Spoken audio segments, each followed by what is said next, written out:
Graça e paz, que o Senhor possa nos derramar das suas bênçãos, derramar da sua presença no nosso meio. E eu estou muito alegre, muito feliz, porque hoje é uma data muito especial, que é o Dia das Mães, né? Aqueles que têm as suas mães, aqueles que podem desfrutar, né, da presença. Alguns nem tanto, porque estão viajando, estão em algum lugar distante, outros já perderam as suas mães, mas independente de uma situação ou outra, é um dia feliz, um dia que podemos nos alegrar no Senhor, porque tem muitas mães que fazem o trabalho de pai e mãe, são trabalhadoras, mulheres guerreiras, e eu fico muito feliz, porque todos nós fomos gerados por uma mãe, né? E queridos, nós, semana passada tivemos alguns probleminhas na nossa transmissão, estava tudo certo e daqui a pouquinho caiu tudo, os irmãos perceberam que começou bem, depois tivemos que passar para o celular, e hoje tivemos um problema bem semelhante, começamos e depois tivemos que passar para o celular.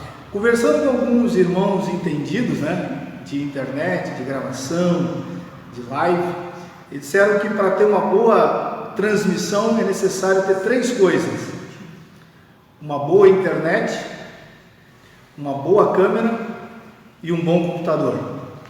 O grande problema é que nós não temos nenhum dos três, né? Nós temos uma internet muito lenta, um computador que ele não é muito avançado, e a sua câmera nos deixa a desejar. Então é por isso que às vezes você percebe que nós vamos para o celular, porque é o caminho que nós conseguimos para fazer a transmissão do nosso culto.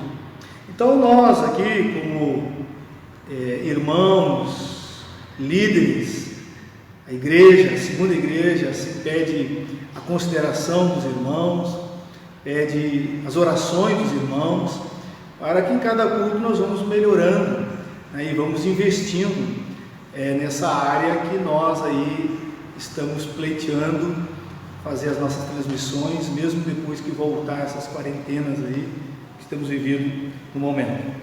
Mas então eu vou pedir para algum irmão, pega aqui o microfone aqui, a Bíblia, para me poder usar o meu material aqui, senão vai ficar meio confuso o negócio. Queridos, vamos então abrir as nossas Bíblias, sem mais milongas, né? Vamos abrir as nossas Bíblias lá no Evangelho de Lucas, Evangelho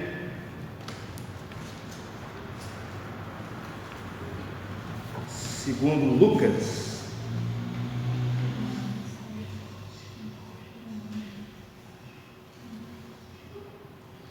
Evangelho segundo Lucas, o capítulo 7,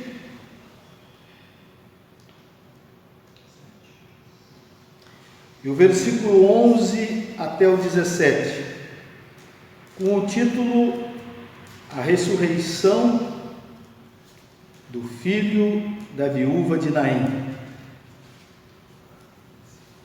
Evangelho segundo Lucas, capítulo 7, do 11 até o 17. Eu vou ler, os irmãos só acompanhem nas suas Bíblias. Diz assim a palavra do Senhor: Em dia subsequente, dirigia-se Jesus a uma cidade chamada Naim, e iam com ele os seus discípulos e numerosa multidão. Como se aproximasse da porta da cidade, eis que saía o enterro do filho único de uma viúva, e grande multidão da cidade ia com ela. Vendo-a, o Senhor se compadeceu dela e lhe disse: Não chores. Chegando-se, tocou o esquife e, parando os que o conduziam, disse: Jovem, eu te mando, levanta-te. Sentou-se o que estivera morto e passou a falar. E Jesus o restituiu à sua mãe. Todos ficaram possuídos de temor e glorificavam a Deus, dizendo: Grande profeta se levantou entre nós, e Deus visitou o seu povo.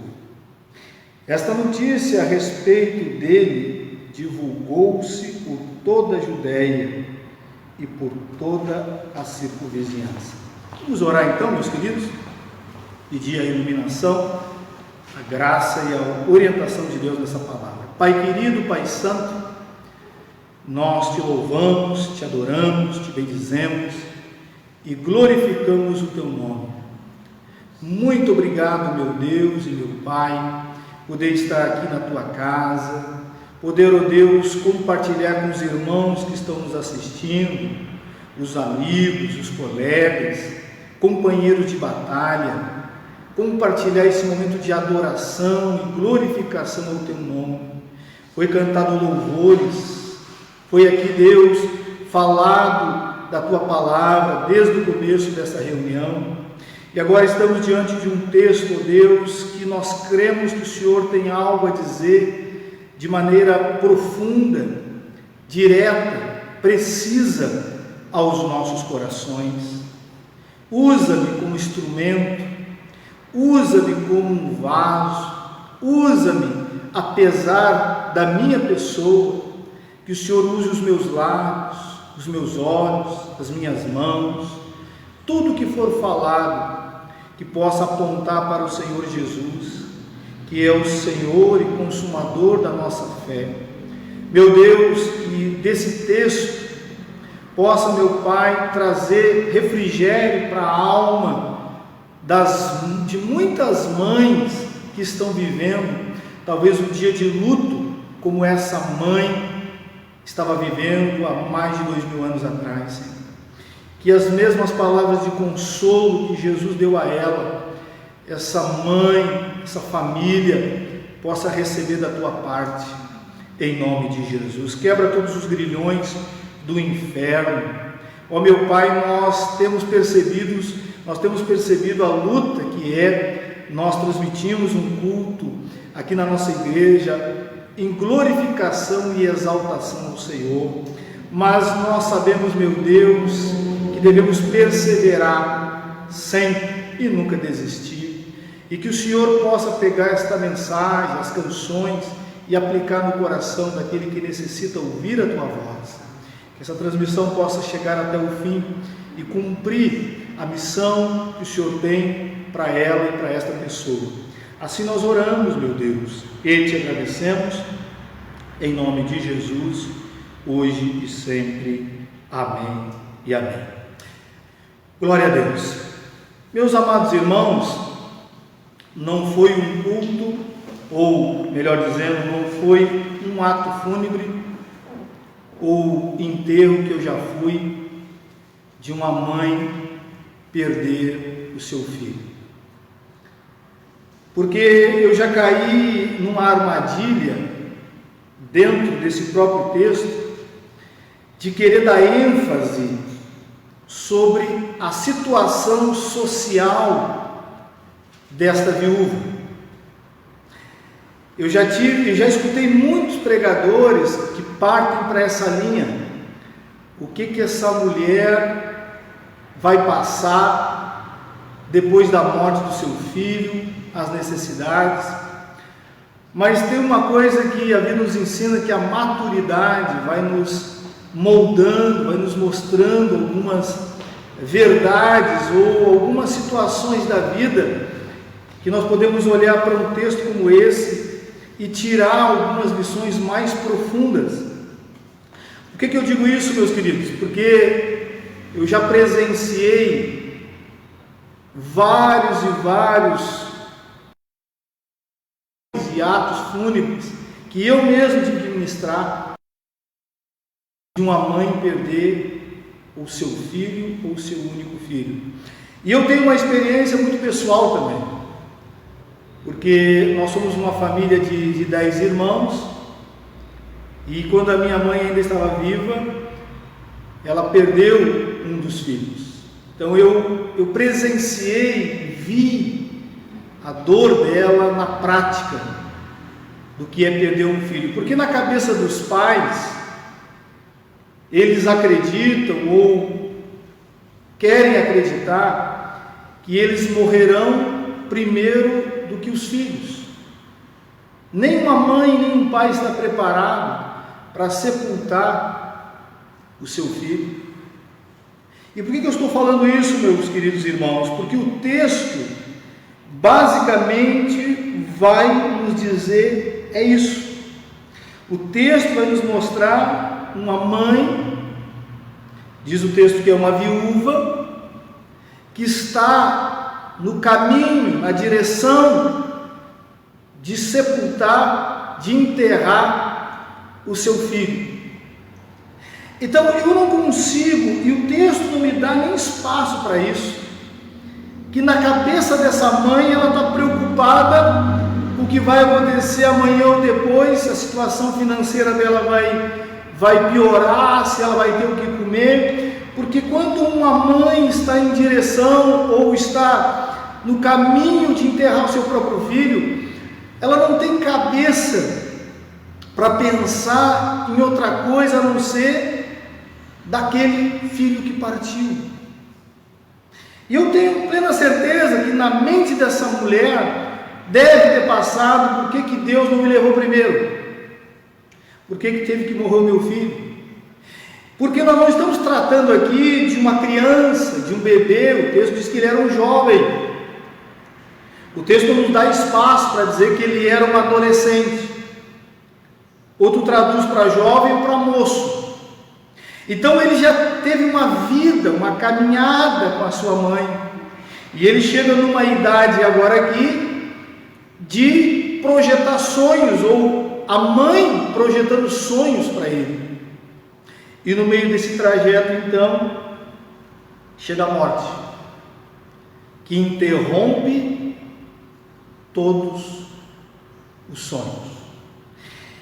E se eu perguntasse para uma mãe, eu tenho plena certeza do que ela vai dizer se eu dissesse para ela o que ela preferia: perder um membro do corpo ou a morte do seu filho. Eu tenho plena certeza que qualquer mãe verdadeira dizia: olha, pode levar uma perna, um braço, um órgão, mas não me tire o meu filho.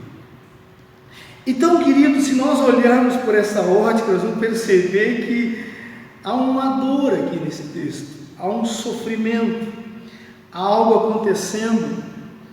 E o que eu me espanto aqui, queridos, não é a dor dessa mãe, dessa viúva pobre, dessa mulher que está nessa situação. O que eu me espanto no texto é do Senhor Jesus. Isso que me chama a atenção. Presta atenção no que está acontecendo no contexto. Diz para nós, quem leu o capítulo ou versículos anteriores, que Jesus estava em Cafarnaum. E ele então cura um servo de um oficial. E a multidão está com ele, mas ele não chega nem na casa do oficial. Diz que antes de chegar na casa, o oficial diz que ele não é digno que ele chegue ou entre na sua casa, que ele mandasse uma palavra, e o servo dele seria curado. E isso aconteceu, e aquela multidão ficou espantada com aquilo. Simplesmente uma palavra de Jesus foi o suficiente para restaurar a vida, a saúde daquele servo. E aí então Jesus não fala nada para ninguém. Jesus não comenta com os discípulos. O texto nos diz assim, somente diz assim, que em dia subsequente Jesus toma rumo a Naim. Eu não sei se você sabe, de Cafarnaum a Naim, a trajetória é de 50 quilômetros, mas no tempo de Jesus duraria de 1 a 2 dias de caminhada.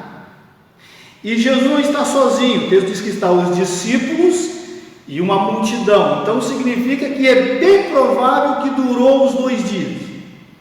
Porque nessa multidão nós tínhamos crianças, nós tínhamos mulheres, nós tínhamos pessoas idosas.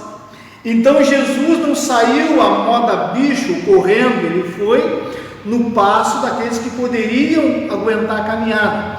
Então ele gasta 2 dias praticamente de caminhada para ir numa cidade chamada Naim. Queridos, quando nós começamos, isso é muito normal do homem, né? Quando o homem começa a ficar famoso ou popular, ou começa a receber algumas propostas e elogios, a tendência do homem é querer então manter a sua imagem, sua postura. Tipo assim, eu não posso me envolver hoje com qualquer pessoa, olha a minha imagem. Eu já não posso colocar o meu sapato no barro e numa vila, porque o texto diz que Jesus já estava famoso, porque tinha multidão. Essa multidão vai pensar o que de mim? Que tipo de ideia vai ter? Então nós começamos a filtrar algumas pessoas dependendo da nossa popularidade, da nossa fama. Mas Jesus faz o contrário. Jesus sai de Cafarnaum, e quem conhece um pouco a história e sobre Cafarnaum sabe que Cafarnaum é um lugar estratégico para ir para um lugar do ninguém, para ir para um lugar do nada. E aqui, queridos, eu quero extrair uma palavra nessa postura do Senhor Jesus, para que eu e você possamos colher algumas aplicações e algumas verdades desse texto sobre a pessoa do Senhor Jesus, sobre quem Ele é. O que vai nos mostrar claramente é que aquilo que é insignificante para o homem é de extrema importância para o Senhor Jesus. Jesus mesmo disse isso em João, né? O que é elevado aos olhos dos homens é abominação aos olhos de Deus. E aqui é uma passagem que vai nos ensinar isso. Jesus indo atrás de pessoas, lugares completamente insignificantes para a sociedade, mas que para ele tem uma importância extrema. Então, aquele que se sente, a pessoa que está caminhando nessa vida e se sente um inútil,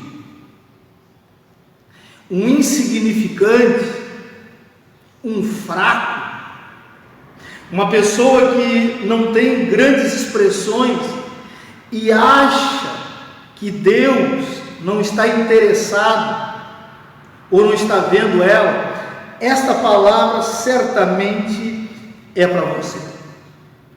Essa palavra que nós vamos falar hoje, que o Senhor colocou isso no meu coração, vai te trazer uma outra ótica. Você que se sente esquecido, sabe aquela pessoa que parece que sempre fica para o canto da parede, ninguém a vê? Essa mensagem certamente é para você. Eu quero dar um título para essa mensagem, para que a gente possa extrair então aqui grandes ensinamentos para nossas vidas. O que é insignificante para os homens é importante para Jesus. Vamos ver então como é que nós encontramos isso no texto. Primeira coisa que nós vamos perceber é uma cidade insignificante.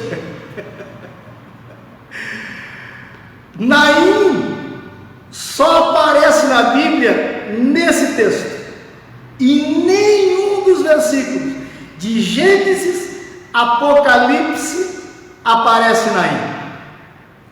Naim é uma cidade que ninguém gastaria tempo de ir lá, porque podemos dizer que era um vilarejo. Se você estudar um pouco sobre o povo, não tinha mais de 6.000 pessoas em Naim. E apesar de ter poucas pessoas, é uma cidade horrível, porque no portão só tinha uma entrada e uma saída em Naim.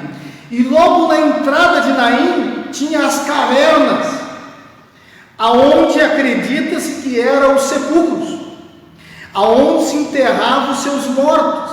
E é nessa direção que a mulher está indo para enterrar o seu filho. Acredita-se que Jesus encontrou ela bem no portão. Agora você imagina uma cidade e à frente dela, a cidade que você está chegando, o que você encontra na frente dela é um cemitério. Agora não um cemitério que nós encontramos nos dias de hoje, né, queridos? Uns buracos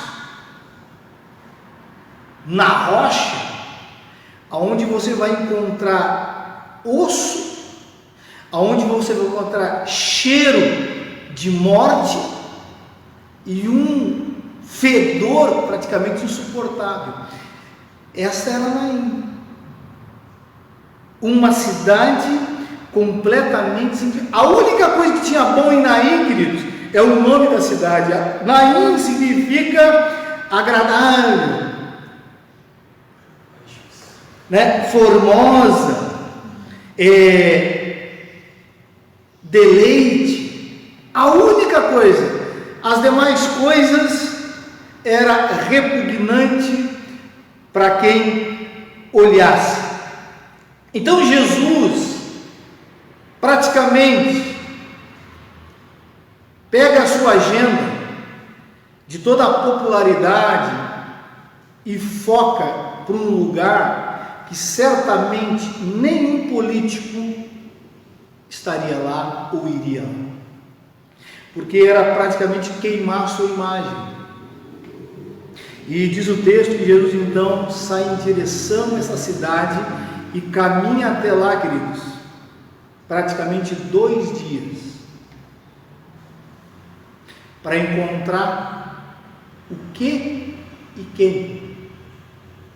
Então o texto vai mostrar para nós que a cidade era insignificante, e Jesus não faz pouco caso disso, porque Jesus nasceu numa cidade que não era de grande expressão, que era Belém, e viveu praticamente toda a sua juventude, ou infância e juventude, numa cidade ainda menos famosa, ou que não tinha expressão nenhuma, que era Nazaré.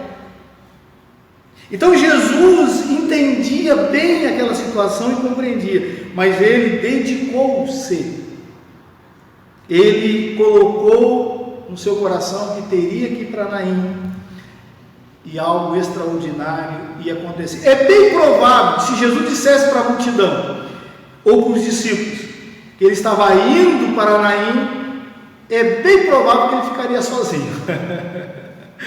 É bem provável, quando o pessoal diz: olha, Senhor, um canelão de 2 dias para ir para uma cidade como Naim, que não tem nada, o Senhor deve estar com algum problema.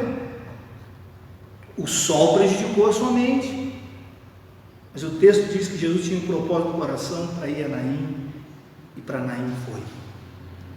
Então nós encontramos aqui uma cidade insignificante para os olhos dos homens. É tão interessante que só Lucas escreve isso. Diz o texto que estava todos os discípulos, mas só quem escreve isso é Lucas. Não encontra em Marcos, não encontra em Mateus, não encontra em João, só Lucas, porque era tão insignificante que nem os discípulos registraram nos evangelhos. Então, meu querido, meu amado irmão, não fique muito desanimado com a cidade que você vive, com o bairro, com a rua que você vive. Jesus não está atrás das metrópoles, Jesus não está atrás de grandes expressões ou arquiteturas para se manifestar. Aqui diz o texto que ele vai a um lugar insignificante. Insignificante. O texto diz que ele não passa nem uma noite lá, ele só resolve o problema, a situação, e vai embora.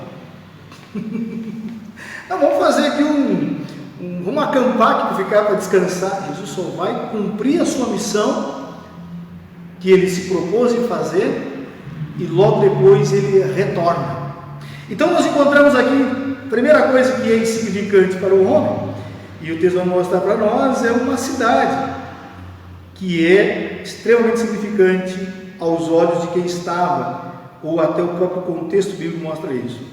Segundo fato que é insignificante no texto, irmãos, e é de extrema importância para Jesus, é quem ele vai encontrar. O texto diz que ele vai à procura de uma viúva pobre, uma viúva insignificante, porque uma viúva nesse tempo aqui valia menos do que um mendigo de rua. A mulher, em tese, já valia pouco, mas quando ela se tornava viúva, menos ainda. Mas quando perdia um filho, ela era considerada pela lei uma pessoa que deveria ter algum pecado, alguma maldição horrível, terrível na sua vida. Os líderes de Israel certamente não botariam os pés deles lá nunca, porque eles acreditavam que uma mulher que perdia um filho deveria ter o culto, ou deveria ter algum pecado escondido tão grave que Deus ceifou aquele menino. Então nós não estamos diante de apenas uma mulher que já era para a sociedade insignificante, mas estamos diante de uma mulher que aos olhos da liderança religiosa era uma amaldiçoada, alguém que deveria ter o culto em alguma área da sua vida, e Deus então estava exercendo, praticando a sua justiça. Agora pare para pensar como é que está a mente dessa mulher, meus irmãos. Como é que está a mente dessa mulher? Sem saber compreender o que está acontecendo com a vida dela, com o filho dela, e apoio praticamente zero. O que diz o texto? Que tinha uma multidão. Por que tinha uma multidão com essa mulher, queridos? Alguns vão dizer que é porque ela era muito querida. Não, amado. Cidade pequena, vilarejo, quando acontece uma novidade, enche de pessoa no local. Isso aqui virou uma festa. Virou uma festa. E a lei dizia que ela não podia sepultar o seu filho dentro da cidade, tinha que ser fora da cidade.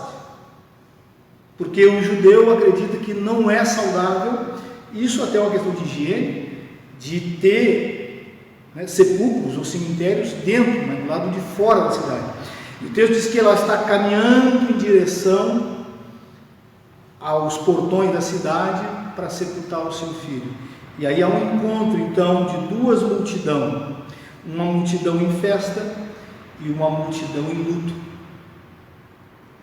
E queridos, a primeira pessoa que Jesus tem um contato aqui no texto, diz para nós, é com essa mulher. Por que ele tem contato com essa mulher? Primeira pessoa, porque naquele tempo, irmãos, enterro era diferente do nosso tempo. É que naquele tempo o que acontecia? Quando acontecia um ato fúnebre, quando acontecia o pessoal na caminhada para enterrar ou sepultar o seu filho, primeiro iam os cantores de lamento, as mulheres gritando e chorando, logo depois vinha os parentes, nesse caso a mãe, essa viúva, e logo depois atrás vinha o defunto, carregado por aqueles 4 homens, que não dava para ser mais que 4 homens. Então era dessa maneira que se seguia aquele cortejo. E aí Jesus, então, a primeira pessoa que ele vê, e pela expressão do rosto, porque as pessoas que faziam a gritaria e o lamento eram contratadas, então praticamente se fingia o choro e as lágrimas. Quando ele botou os olhos na mulher, quando botou os olhos naquela viúva, para você ver que é tão insignificante essa mulher que nem nome a Bíblia dá. Nem nome a Bíblia dá. Diz que era uma viúva. Era uma viúva e mais nada. Mas Jesus, quando vê aquela mulher. E aqui tem uma palavra-chave no texto que é importante que você entenda.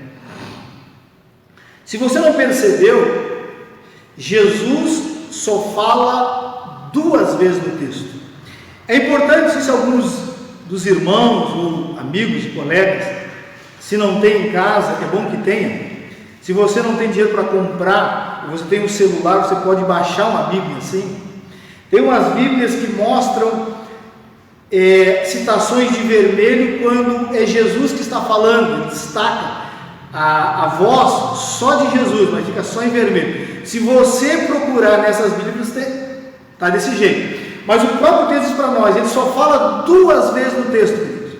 A primeira vez que ele vai falar é com essa viúva, porque o que nós temos depois é a narrativa de Lucas. Nós temos a narrativa de Lucas, não é Jesus falando, é Lucas narrando. Mas aqui no versículo 13 diz o texto assim, olha, vendo-a, aqui é Lucas, o Senhor se compadeceu dela. Ele disse, agora é a voz dele, não chores. Essa é a voz do Senhor Jesus. Ele olha para ela, se aproxima dela, e a palavra que ele diz para ela é, não chores. Irmãos, quando você olha isso, você diz assim, rapaz, mas palavra comum, que é muito... parece que fraca nas palavras de Jesus, mas quando você vai para o original, para tentar entender o que Jesus falou aqui, presta atenção aqui, querido, Jesus está falando de lágrimas, Jesus está falando de dor na alma, Jesus está falando de aflição e desespero no espírito. Jesus está dizendo para aquela mulher, coisa que as 2 multidões não estavam entendendo, eu sei da dor que você está sentindo, eu sei o buraco que você entrou por perder o seu filho. Presta atenção, meu querido e amado irmão, e seja sábio no que eu vou falar. Eu não tenho nada contra milagre de Deus, nada, e nem cura. Mas o texto mostra para nós, claro, que Jesus não está interessado de fazer um milagre primeiramente. Jesus está interessado no sofrimento e na angústia e na tribulação que está vivendo essa mulher. Essa mulher, quando escuta a voz de Jesus, ela está diante de alguém que está entendendo a sua dor, compreendendo a sua angústia, compreendendo o sofrimento, porque, meu querido irmão, tu falar para uma mãe que carregou no ventre o seu filho mais ou menos 9 meses e dizer que a morte de um filho é algo comum, normal, só para aquelas que nunca tiveram mãe e não têm mãe nunca tiveram filhos ou não foram mãe até hoje.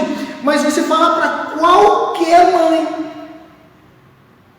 ela entra, e algumas não conseguem nunca mais ser as mesmas depois da morte do filho.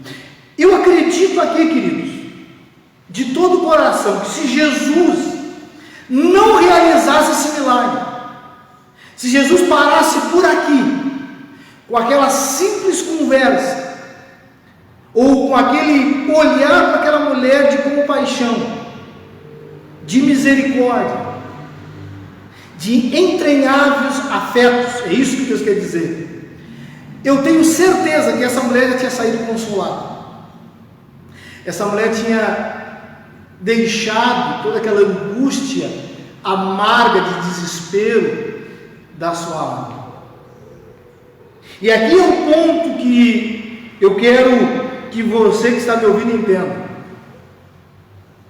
As pessoas nem sempre conseguem entender a tua angústia, conseguem entender a tua dor, conseguem entender o buraco que você se meteu, conseguem entender a tua depressão, conseguem entender os teus tropeços, mas o texto diz que Jesus entendeu e foi em direção a ela, e poderia usar de argumentos: mulher, por favor, chore, eu caminhei 2 dias. Não, Jesus não falou nada disso. Ele olhou nos olhos dela, e ele penetrou na alma dela,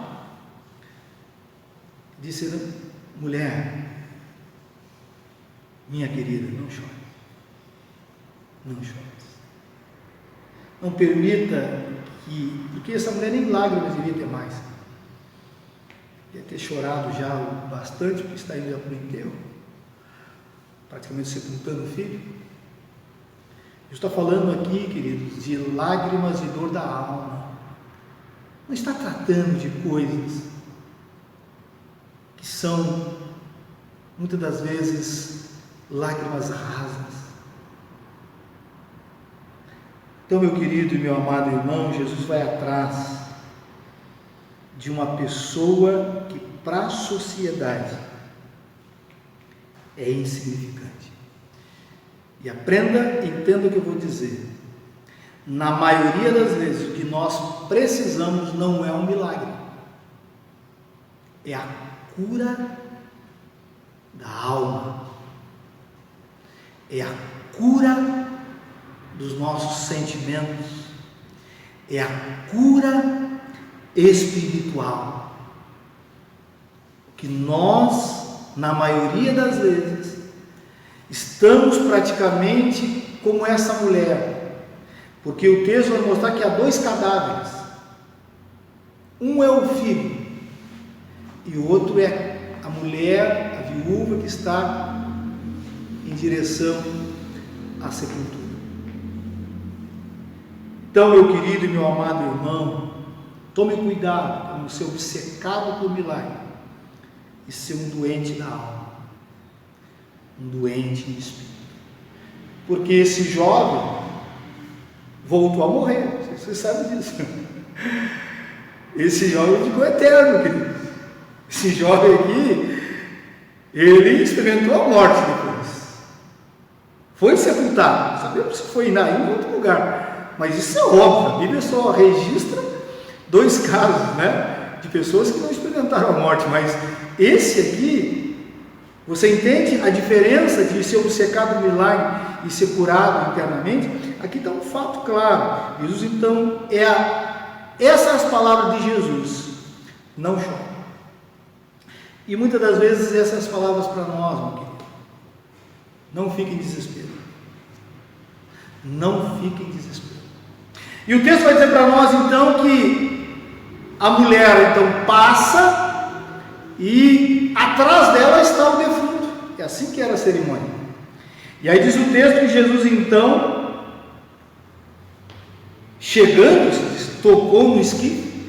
Irmão, se Jesus se importasse muito com o que a lei falava, cerimônias, ele estava imundo aqui, porque não poderia fazer isso. Não poderia fazer isso. Tanto que não era permitido que ninguém parasse uma cerimônia como essa. Mas o texto diz que ele tocou o esquife e mandou parar. E pararam os outros de o conduzir. Novamente agora você vai escutar as segundas palavras de Jesus. A primeira ele fala para a mulher, só essas palavras dele: não chore. E a segunda vez que ele vai falar agora, diz o texto que, olha o que diz o texto: chegando-se, tocou o esquife, parando os que o conduziam, disse. Agora é Jesus falando. Agora não é palavras de Lucas, é palavra da boca do próprio Jesus: jovem, eu te mando, levanta-te, levanta-te. E o texto diz para nós assim, queridos: sentou-se o que estivera morto e passou a falar. Presta atenção no texto. Presta atenção no texto. O texto não fala em momento algum que Jesus exigiu a fé da mulher viúva. Nem fez. O texto não diz que Jesus exigiu a fé da multidão que estava com ela ou a fé daquele que estavam com ele. O texto diz que Jesus manda parar e dá uma ordem para aquele jovem. E não é só aqui, querido, isso é a primeira ressurreição, filha de Jairo. Jesus fala as mesmas palavras: moça, menina, eu te mando, levanta-te. Lázaro, mesma coisa. Nós temos que tomar cuidado, querido, muito cuidado. Nós achamos que nós controlamos a Deus, tipo que nem uma maionete, ou um bonequinho, ou um fantoche. Porque quando agora eu vou exercitar minha fé, então Deus vai fazer. Agora eu estou sem fé, Deus não vai fazer. Irmão, o texto diz que Jesus se compadece, sente a dor daquela mulher, consola ela e vai em direção ao jovem. Aqui é o encontro do Filho único de Deus, que é o Senhor e Príncipe da vida, e o Filho único de uma mulher que está morto e vai ser sepultado. A encontra dos únicos, único filho e único filho, só que um tem a vida e o outro tem a morte. E o que tem a vida mostrou para os discípulos, para a multidão que estava com ele, para a multidão de Naim e para todos. E quando ele dá uma ordem, quando ele fala, quando ele diz que ele quer, até os mortos tem que ressuscitar. Eu não sei se você percebeu no texto, né? O texto não diz a causa da morte do menino, mas o texto diz para nós que ele voltou à vida, não ranqueando uma perna, não mudo, não com a metade do cérebro perdido, porque tem gente que volta à vida, mas nunca mais caminha, vira um vegetal. O texto diz que ele senta-se sem auxílio de ninguém e começa a falar. O texto está dizendo o seguinte: Jesus ressuscitou e curou esse cara aqui, entendeu? Restaurou a saúde dele. Queridos, há alguns comentários que aí é muito perigoso. Irmãos, separa o que é comentário e o que é bíblico. O que eu vou falar são comentários. Alguns dizem que esse jovem, que é um insignificante, porque ele também não tem nome, ele é pior do que a viúva, diz que é filho da viúva. Então você vê que ele não tinha expressão nenhuma na sociedade, que quando um jovem tinha, ou o pai tinha nome, ele carregava sobre a vida dele, ou sobre a imagem, a história dele, o nome do pai. Mas o texto ainda não fala nem o nome do pai, nem o nome da mãe, nem o nome dele. Então certamente é alguém sem expressão nenhuma na sociedade. Mas como ele morreu jovem demais, aí você vai ler as escrituras, e as escrituras vão dizer isso para ti. Só que os senhores ou os doutores da Bíblia interpretavam de maneira muito diferente. Se você ler na sua Bíblia Êxodo 20 e o versículo 12 diz assim: honra teu pai e tua mãe, para que se prolongue os teus dias na terra que o Senhor teu Deus te dá. O judeu acreditava o seguinte: quando o jovem morreu, na sua vitalidade, é porque ele tinha ou carregava sobre ele a rebeldia contra ou dos pais. Ele não obedecia, ele escondia coisas, era alguém que não praticava a lei. Então, para os judeus, ele era um maldito, que tinha sido castigado pelo próprio Deus para que a sua vida não se prolongasse. Escuta aí, escuta o que eu vou dizer para vocês. Alguns dizem, isso eu não encontrei na Bíblia, mas isso reforça, na verdade eu vou falar porque o milagre seria maior, né? Se isso fosse verdade. Diz que quando alguém morria nessa situação, os sacerdotes queriam descobrir qual era a rebeldia do homem, da pessoa. Acredita-se, diz, quem fazia isso eram tem uma religião que fazia muito isso, que eu acho que daí que tiraram essa ideia, mas a Bíblia não traz assim, não escreve sobre isso. Os astecas faziam muito isso, né? Esse sacrifício de seres humanos, e diz que então eles abriam a pessoa e olhavam para dentro dela, e olhando para dentro dela, eles saberiam através dos órgãos, das entranhas, que tipo de impureza e de pecado que ele cometeu. E para fazer isso, eles tinham que tirar tudo para fora e preencher com alguma coisa. Se isso fosse verdade, como eu acredito que até que não seja, porque a Bíblia não mostra nada disso, o milagre na verdade é até maior.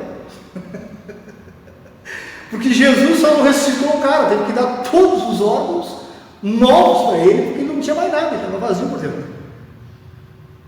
O milagre seria maior, mas mesmo que isso não aconteça, não seja verdade, seja só apenas histórias ou lendas, o que o texto vai dizer para nós é que esse jovem, ele é ressuscitado, ele volta à vida totalmente restaurado, totalmente, fazendo o que, queridos? Não é só um milagre, aqui que é importante que os irmãos têm que entender. Jesus não está restaurando só o camarada, e Jesus está dando para ele a chance de ele conseguir aquilo que ele não conseguiu até ali, de ajudar a sua própria mãe, de formar uma família, de realizar os seus projetos, porque é dificilmente um jovem não ter sonhos. Jesus não está só ressuscitando uma pessoa, Jesus está ressuscitando sonhos, projetos. E o texto diz que Jesus pega aquele jovem e o restitui, diz assim o texto. Ele leva aquele jovem para sua mãe. Ele está aqui, mãe. Está aqui, mãe. Queridos, por que eu falo que essa mulher foi restaurada? Ela não faz alarde. Ela não faz escândalo. Ela não faz esparramo. Ela não sabia que Jesus ia ressuscitar o seu filho. Mas o texto diz que Jesus ressuscita ele e entrega ele a ela. E ele não está preocupado com o que vai acontecer. Diz o texto que ele então sai e vai cumprir a sua missão e vai cumprir a sua agenda.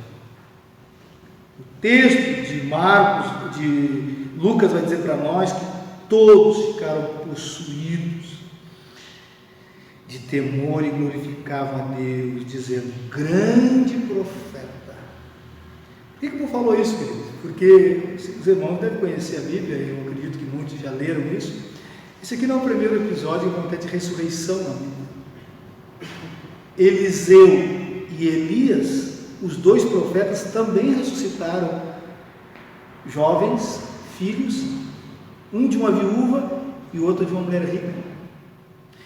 Então Israel tinha passado um período grande de não ver essas manifestações acontecer. E quando Jesus faz isso, transportou todo o povo para a memória daqueles grandes, porque tanto Elias como Eliseu são considerados para Israel grandes profetas, homens de tamanha envergadura do meio profético. E aí Jesus, quando faz isso, ele chama a atenção. Só que se você fizer uma análise dos dois casos com o de Jesus, há uma diferença. Lá eles têm que invocar o Deus para fazer o milagre. Aqui o próprio Deus dá ordem. Levante. Glória a Deus, glória a Deus. Aqui está, queridos, um Deus, o Senhor Jesus, que está extremamente interessado, muito, mas muito preocupado. Até essa palavra não se enquadra muito com o que eu quero explicar, mas muito envolvido ou querendo se aproximar e fazer algo extraordinário na vida de pessoas insignificantes. Então, meu querido e meu amado irmão, minha amada irmã, aqui está um texto claramente que quando Jesus abre a boca, aquilo que é insignificante passa a ter uma grande relevância. A partir desse episódio, nós vamos ler até morrer sobre a história de Naim. Nós vamos ler até morrer sobre a viúva de Naim. E vamos ler até morrer sobre o filho da viúva de Naim. Eu postei uma frase essa semana aí, alguns já devem ter lido, outros não leram, mas a frase é a seguinte: basta uma palavra de Deus para mudar a vida e o destino de uma pessoa. Aqui está exatamente o texto confirmando aquela frase. Jesus só fala 2 vezes e muda a história, muda o destino, torna famoso o que é insignificante, torna famoso aquilo que não tinha expressão alguma. Então, meu amado irmão e minha amada irmã, e o texto diz que as notícias correram, foram divulgadas. Agora tu imagina como é que se tornou a vida da viúva e desse jovem no outro dia, né? Ou no mesmo dia.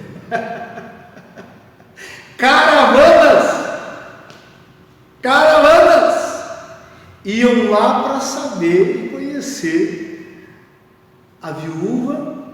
Acredito que até casamento essa mulher conseguiu no meio do caminho aí, porque nessa posição aqui voluntários não aparecem, né? Voluntários não faltam, né? Então, meu querido e meu amado irmão, você que se sente essa pessoa, às vezes apagada, sem expressão, desanimada, esquecida, Jesus está com os olhos fitos em você. Jesus certamente vai te visitar. E Ele te entende. E não importa onde você está. Você pode estar dentro de um presídio. Você pode estar dentro de um hospital. Você pode estar dentro de um orfanato. Você pode estar dentro de um lugar mais cavernoso e assustador que possa existir. Mas o Senhor Jesus é aquele que vai nos lugares que ninguém colocaria os pés. E Ele vai atrás de pessoas que não têm expressão e são insignificantes para a sociedade, para o contexto. E Ele vai e fala com elas e muda a história delas. Talvez você esteja carregando um cadáver junto contigo, os teus sonhos, os teus projetos, tua família, que você precisa, que eu preciso, que nós precisamos, é simplesmente ouvir a voz de Cristo, porque Ele está extremamente interessado na nossa história, na nossa situação, e mudar tudo com uma simples palavra.